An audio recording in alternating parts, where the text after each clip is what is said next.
আপনি কি জানেন আমাদের ওয়েস্ট বেঙ্গলে এখনো প্রায় 8,000 প্রাইমারি অ্যান্ড সেকেন্ডারি স্কুল আছে, যেখানে ছাত্র সংখ্যা আজকে প্রায় 30-এর কমে এসে দাঁড়িয়েছে। এবং আমাদের বর্তমান সরকার এটা নির্ধারণ করেছে যে এই স্কুলগুলোকে প্রথম কথা মার্চ করে দেওয়া হবে এবং তারপরে স্কুলগুলো বন্ধ করে দেওয়া হবে।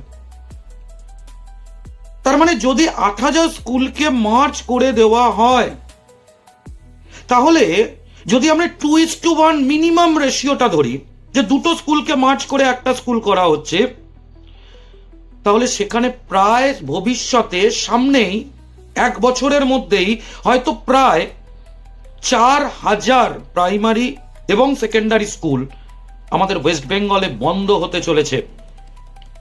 আমি অলরেডি বলেছি প্রায় 7,000 স্কুল 2012 থেকে 2022 সালের 10 বছরে বন্ধ হয়ে গেছে এবং তারপরে গভর্নমেন্ট প্ল্যানিং অনুযায়ী এখনো এই 8,000 স্কুল এদের মার্জ এবং বন্ধ করে দেওয়ার পরিকল্পনা চলছে। তাই শুধুমাত্র যা অতীতে হয়েছে তা নয়, সামনের ভবিষ্যতেও আমাদের রাজ্যের শিক্ষা ব্যবস্থাকে শাটডাউন করে দেওয়ার এক চেষ্টা প্রয়াস চলছে।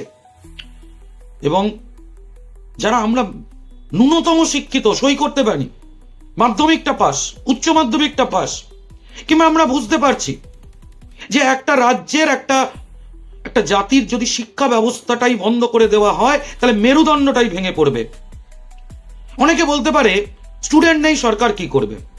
আপনারা কি মনে করেন যে স্কুলগুলো একদিন তৈরি হয়েছিল সেই স্কুলে সেদিন কোনো স্টুডেন্ট ছিল না? আজকে কি এমন হলো যাতে সেই স্কুলগুলো স্টুডেন্ট কমতে কমতে শূন্য, কমতে কমতে 30-এর নিচে চলে গেল, যেটা হতে একদিন নয়, বছরের পর বছর লেগেছে?